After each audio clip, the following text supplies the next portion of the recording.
instead of having people on the ground, you're going to have a site in Tel Aviv, and every floor is going to be a different site, and you're remotely managing the drones and robots and crawlers and boats and submarines. Like everything is autonomous and collects that information. So that's the collection part. That's the that's the cool version. Like everybody looks at the drone itself and it flies around. It's fun, but the value part is actually in the reporting and the AI. Welcome to 20-Minute Leaders. Just sit back, relax, and learn from the leaders of today. It's a journey. Each one is different, unique, inspiring. Let's get started. This episode is powered by J Ventures, a community-driven VC fund in Silicon Valley in partnership with Leumi Tech and sponsored by Hippo Insurance, Turing, Upwest Labs, and Hillel at Stanford. Welcome to another episode of 20-Minute Leaders. We have with us Ariel Avitan, the co-founder and chief commercial officer of Percepto. Ariel is a big data expert with 2 decades of experience leading and facilitating team growth in the dynamic startup world. As a founder of Percepto, he leads the commercial front, leveraging his deep market understanding and diverse skill set to drive long-term company growth. Prior to co-founding Percepto, Ariel was a founding member and VP marketing of Sequoia-backed Signals and head of information security at Frost Sullivan Europe. Ariel Avitan, thank you for joining me on 20-Minute Leaders. How are you? I'm good. Thank you. Thank you for having me. Thank you for joining me this morning, talking all about autonomous vehicles, gathering data, specifically drones, chief commercial officer of Percepto, but you have had quite a few hats as VP marketing and account management at Signals, a Sequoia-based company. You were an analyst, studied in Ben Gurion University, and all around, you can see the entrepreneurial trail climbing up. And what I'm excited to hear about is, the different insights that you've had throughout your journey, talking specifically about Percepto today and how are autonomous vehicles playing an integral part of our future of understanding the world around us and what is the proper way to think through them strategically. So there's a lot of things that I'm excited to talk about, but we have to go back to your young days of playing tennis because that's really the most important part. So you were a ranked tennis player as a kid. Yeah, it was really a long time ago when I was around 11, 12. Played a lot of tennis. Actually came to do this back right now, doing once a weekend of courses. Not going to be ranked anymore, unfortunately. But I think it has to do a lot. Tennis is an individual game, gives you a lot. A lot of character and a lot of ways to overcome individual challenges as opposed to a group game, right? So I take a lot from it. I love it. It brings me into to my maximum in terms of the ability to play and mentally and physically. So yeah, it's a good game to have. I remember I used to compete in high school with my high school team, and I remember that I was always standing with the coach during the games and the tournaments, and he would always every 15 minutes or so he would come and say he's gonna double fault. And I remember that he had this look in his eye that he was able to capture that moment when he saw the player that was playing singles or doubles, that action. And I was always fascinated by this action of serving, which is, innately, it's the same action that you always do. There shouldn't be any external forces other than wind. Yet sometimes, people double fault, even Federer sometimes double faults. And I was always fascinated by the mental strength you need to be a good tennis player. And I have so much respect for that mental strength. Ariel, walk me a little bit through your journey, through the different companies, and we'll end up in Percepto to talk about, the world of drones. So my professional life, I started in Sayora, which is a information security company best known for Naftali Bennett being the CEO of the company. I started there as a business analyst, and I grew there from business analyst to product specialist, and then product manager. I learned a lot there. The great guys that work with me there, it's a very unique set of team. You can see them in all the leading companies today in the world, especially in the Israeli tech, and just good professional people that talk very straight to the point, very realistic, and I think I got a lot from that, from that baseline as a teaching experience for me. After that, I moved into a completely other segment. I remember my conversations with a headhunter asking, I wanna start flying around the world and doing a lot of more business oriented work. And she gave me a head of information security practice in a consulting company, which is a whole different ball game. It's not even close to being a product manager in a Right. startup. And it gave me so much to see smaller startups in the world, seeing the different cultures and how they grow a startup, what's their motivation, where are they lacking in terms of the startup ecosystem in Israel. And it gave me a lot of perspective and a lot of good experience. Finished there managing around 10 different individuals globally. Wow. Um, and What is I one what think is one main thing that you learned from that experience that somebody who wouldn't go through that experience or doesn't have the ability to go through that experience would gather from you? So I'm trying to, what I love doing is extracting these, like, overarching ideas from somebody who had a lot of experience when I still didn't have that experience. that the biggest thing that I learned there is that the the culture of where you build the business affects your business tremendously, like without even understanding, right? Huh. There is a base culture in Israel for pushing forward and moving things Yes. along, not even if you don't have the backbone. And there is a very different culture in startups in Spain or in Poland or in the UK or in the US, where people have to have that technical kind of baseline in order to move forward, and they're moving forward slower. They're taking step by step. That's why we're very fast and moving quite fast on building the startup. But then we have to close the gaps.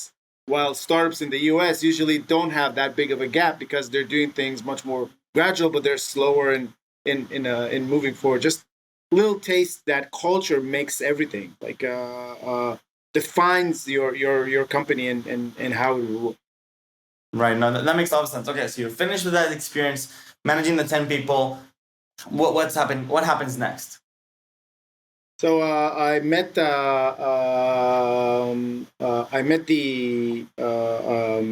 co-founders of then DNA Visual Insights, which are later on to be Signals.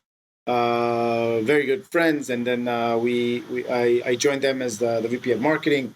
Really early on, there were like 5, 6, 7 people. And there, the idea was to take a lot of external data and convert that into meaningful insights for big organizations. So, just as an example, if Johnson Johnson or Procter and Gamble, they're doing the next product or toothpaste or deodorant, whatever, they need to have data that has to do with what is not working with their current product and how they make Right. the best. Today, most of the work, or not today, but 5, 6 years ago, most of the work were control groups, right? You bring 30 people, you tell them, you ask them, whatever, and then whatever they hear from here and there. What we did is create a whole sense of external data that has to do with from patents and publications on the academy side to uncharted voice on the net, to give a much broader understanding of where the product is supposed to go. Very, very interesting path. We grew to around 100 people. Like you said, we were backed by Sequoia, and then later on Kumra, and more to come. Great experiences. Really learned how to work with large corporates, and I think that's something that is Right. missing a lot in Israel. How to work Yes. with heavy B2B clients. And Israel is very good about B2C or small B2Bs, but when you need to talk to a VP at in a GM or a VP in Johnson, it's a whole different level of conversations to get to where you want to go.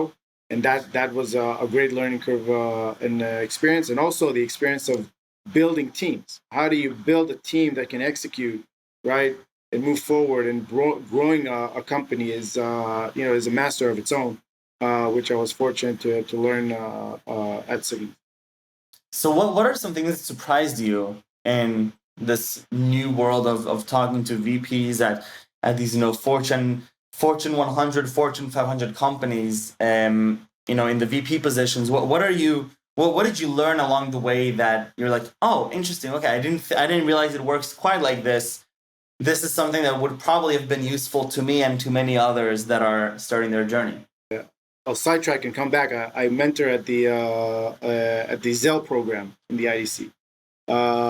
And they use a lot of when they come in with their ideas. A lot of them are apps and whatever things that are very easy to technically, right? But Right. they go to B2Cs or small B2Bs, and I love heavy B2B. Like I think that if you want to make a big impact, you want to push into the large companies and make sure that they can change something big on their end, because their effect is something that affects thousands, hundreds of thousands, millions of people. And what I learned a lot is the sales cycle and the cycles in general in these big companies. You can have a BP loving your product, but for him to move forward, right? It's almost the anti-startup, kind of typecast of a client. Like you want to go forward, and we see it in Percepto as well. Everybody's positive, everybody wants to, but that wheel is so slow, and as opposed to getting frustrated from it, when you come into a startup, when I came from Signals into Percepto, this is a very big chip to know, because then you plan the company because the cycles are longer. But that enables you to change? What do you now prepare as you approach this new company? What first steps do you take to say, oh, I know that in 50 steps we're going to reach this problem, unless we shift our mindset all the way at the foundation? So what is that shift that you're talking about here? I think that the shift is the pre-planning needs to first of all come with the idea of planting this kind of cycle, the longer cycle, in everybody's head.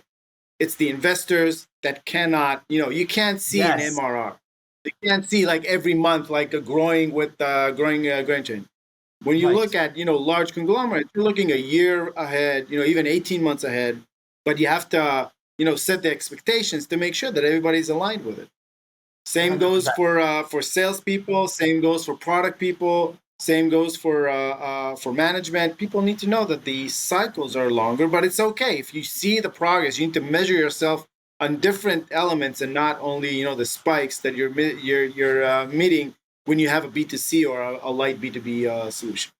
So it's like setting expectations all around, right, to make sure that people understand, that the company is growing, but it's not the growth as an investor that invests in a B2C company. It's a heavy B2B company. You have to understand that. You have to make that switch.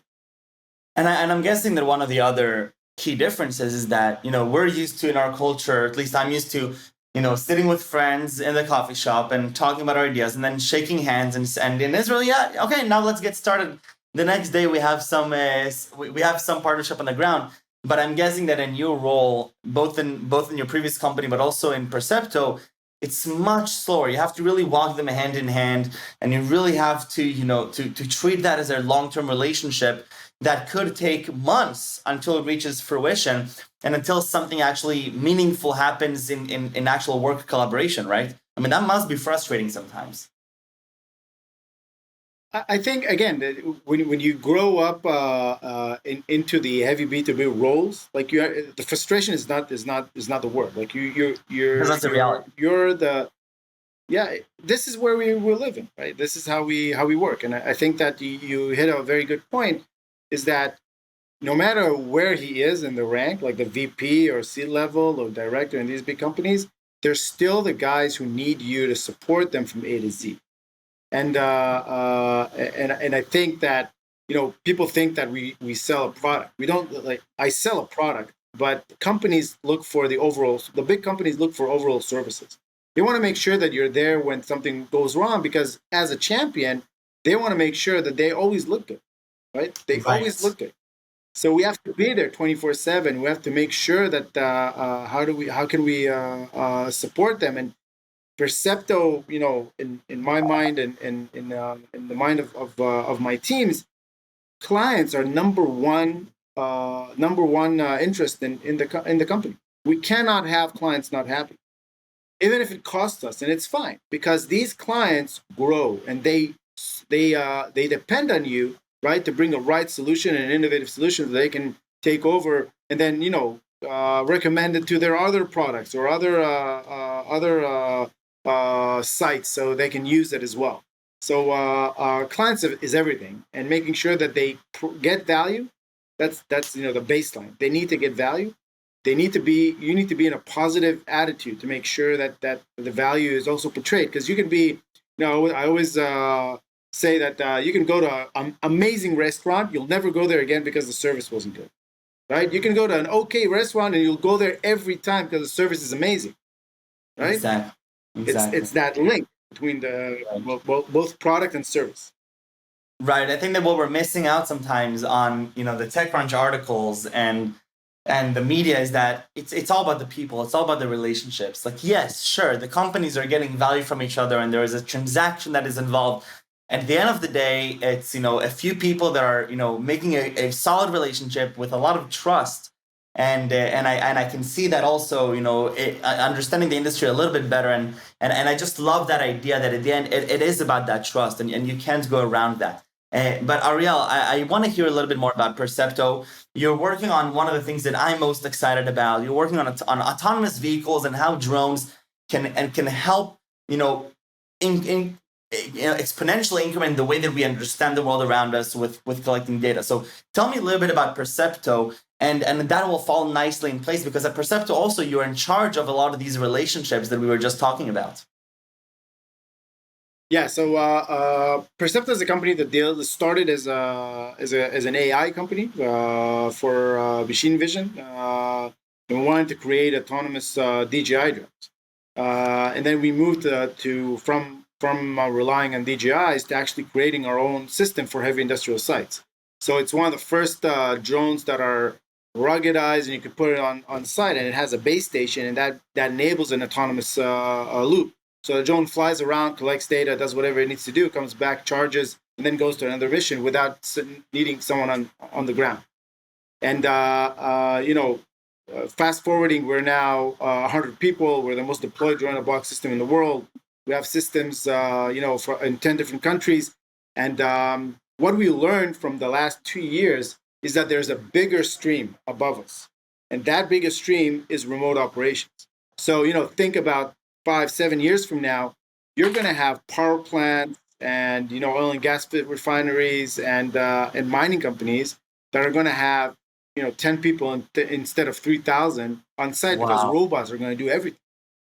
And we have some examples of companies already taking that step. They have like the equivalent is, think about the Israeli electricity company. Instead of having people on the ground, you're going to have a site in Tel Aviv, and every floor is going to be a different site, and you're remotely managing the drones and robots and crawlers and boats and submarines. Like, everything is autonomous and collects that information.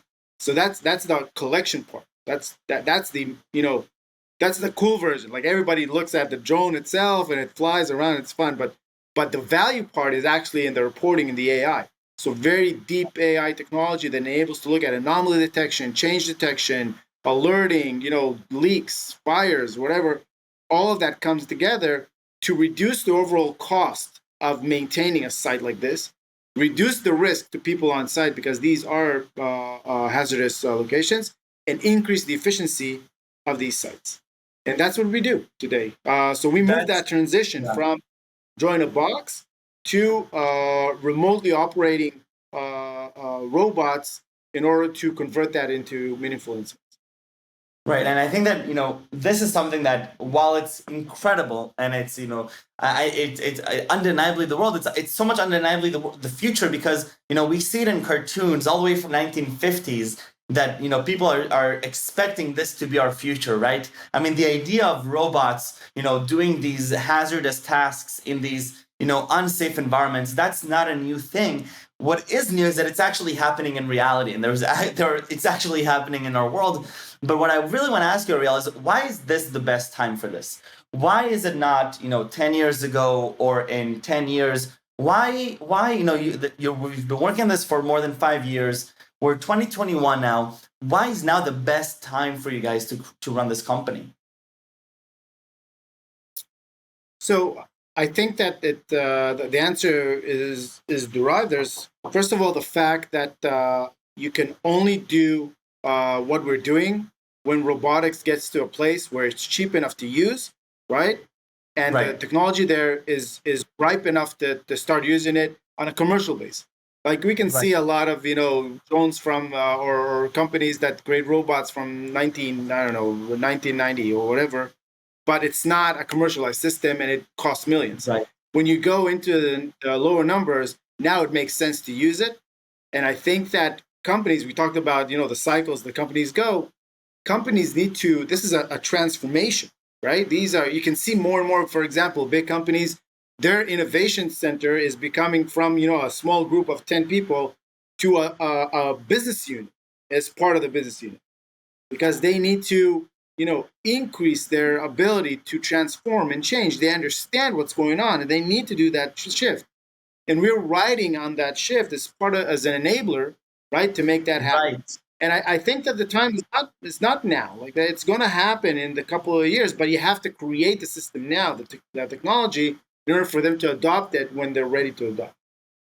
No, that makes a lot of sense. And Ariel, I think that one of the things that you're working on that I'm most excited about this is breaking the laws of physics as we know them in society. Not necessarily literally the laws of physics, but the laws of how the world operates and whose responsibility is to do what. And we have this social conduct for thousands of years, all the way dating back to the Great Wall of China, that as humans sometimes we sacrifice our health or our environment because for compensation or in order because something needs to get done. Somebody needs to do the job. And I think that in 2021, seeing what you guys are doing with Percepto and your thought process behind it, and I encourage everybody to go take a look because it's just awesome to see. And I can't wait to one day see an actual site and place. Maybe you'll invite me even to a small tour because it's just so cool, and I just love it. You'll think. Ariel, thank you very, very much. We have a test here. Thank you. I would be honored. Thank you for coming. I have one more important question to ask. It's the hardest one, but I need 3 words that you would use to describe yourself. I think realist. I try to be very down to earth and to understand what's really going on. Optimist. I have to be an optimist. If not, I'll go work in a conglomerate. And I don't know, down to earth. Try not to, try not to get affected from the tech crunches and startup scene. At the end, we need to do work and we need to provide value. So I think that these are we need to do work and we need to provide value. Ariel, thank you very, very much. Best of luck with everything. Continue making a positive impact and stay safe and stay healthy. Thank you. Okay, thank you. Have a good day. Goodbye.